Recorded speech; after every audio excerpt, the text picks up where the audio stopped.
Maxraj va sifatlar nomli video darslar to'plamining 8-qismiga xush kelibsiz. Bu darsimizda biz lam harfini o'rganamiz.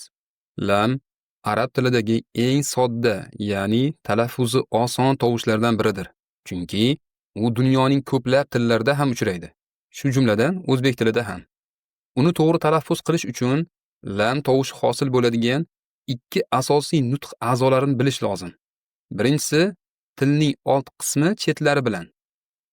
Ikkinchisi esa til ro'parasidagi yuqori tanglay qismi. Bu yerda milk nazarda tutilyapti. Ya'ni tishdan keyingi bo'rtib chiqib turgan milk. Ichkarida joylashgan qattiq tanglay ham tishning ildizi ham emas.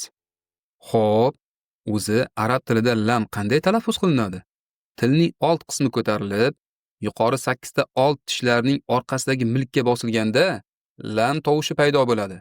Qattiq tanglayga emas. Shu paytda tilning o'rtasi yopilib, havo chiqishi to'xtaydi. Unday bo'lsa, havo qayerdan chiqadi deyishingiz mumkin.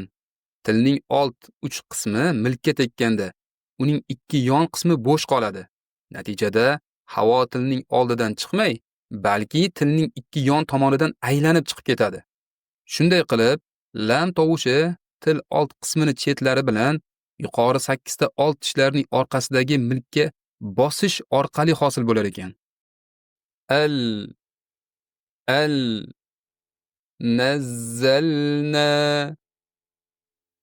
lil kafirin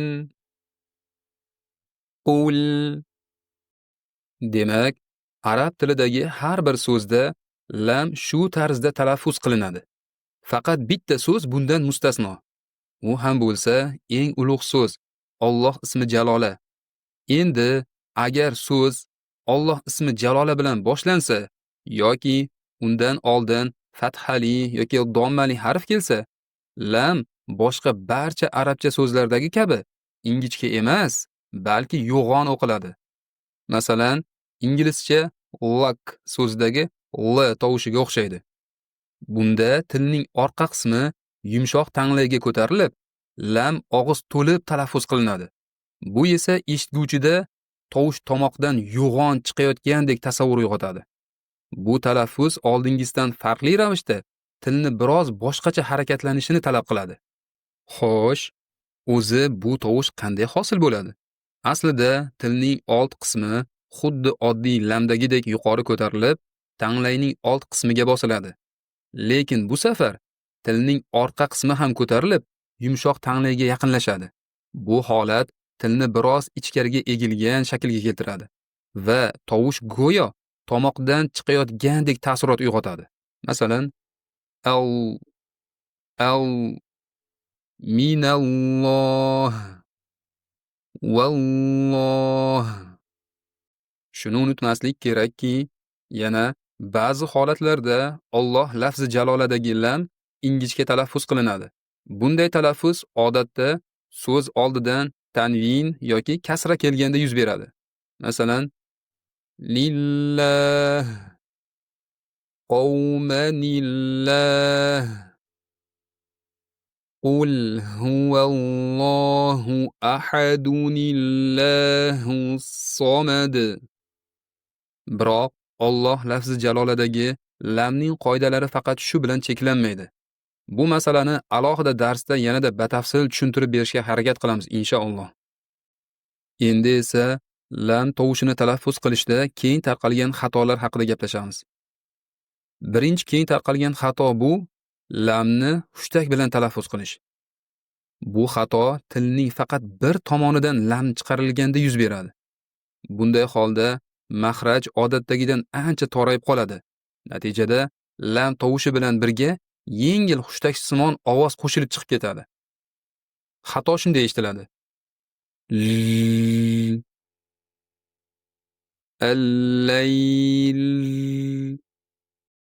To'g'ri talaffuz esa tilning old qismini belgilangan joyga bosib, havoni tilning ikki yonidan chiqishiga imkon berishdir. Shunda tovush tiniq va ortiqcha hushtaksiz eshitiladi. Al-layl kabi. Ikkinchi keng tarqalgan xato bu lamni yo'g'on talaffuz qilishdir. Bu odatda lam yo'g'on o'qiladigan harflar orasida kelganda sodir bo'ladi. O'quvchi yo'g'on talaffuz qilinadigan harfdan keyin ingichka talaffuzga, keyin esa yana yo'g'on talaffuzga o'tishda qiynaladi. Natijada lamni qalin talaffuz qilib qo'yadi. Masalan, xaloqo so'zday kabi. Aslida xo va qof harflari yo'g'on, ammo lam esa ingichka talaffuz qilinishi kerak edi. Xolaqo, xolaqo kabi. Shuning uchun to'g'ri talaffuzda yo'g'on, ingichka, yo'g'on ketma-ketligini saqlash zarur. Ba'zan lam oldidan yo'g'on talaffuzli harf kelganda ham xuddi shu xato sodir bo'lishi mumkin. Bunday holda lam ham qalin talaffuz qilib yuboriladi va natijada volam, volam kabi eshitiladi. Aslida esa volam, volam bo'lishi kerak. Uchinchi keng tarqalgan xato lamni nunga qo'shib yuborish. Bu xato odatda lamdan keyin nun kelganda sodir bo'ladi. Natijada talaffuz shunday eshitiladi: ja'anna, anzanna. Buning sababi shundaki, lam va nun bir-biriga juda yaqin joyda talaffuz qilinadi va yana lamni sukunli holatida kerakli miqdorda aniq ushlanmagani bois ko'pincha ular bir-biriga aralashib ketadi. Biroq to'g'ri talaffuzda siz lamni bir harakat miqdorda ushlab, aniq bildirib o'qishingiz, shundan keyingina nunga o'tishingiz kerak. Ja'alna, anzalna kabi. Navbatdagi keng tarqalgan xato bu lamni ushlab turish.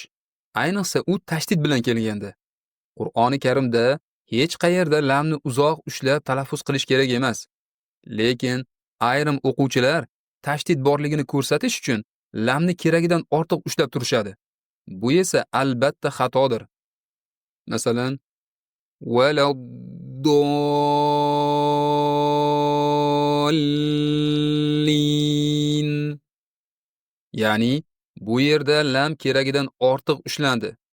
Aslida lam ushlanadi, lekin bu darajada ko'p emas. Bu yerda tashdidni ushlab turish emas, balki tovushni ikkilantirish kerak xolos. Demak, to'g'ri talaffuz shunday bo'ladi: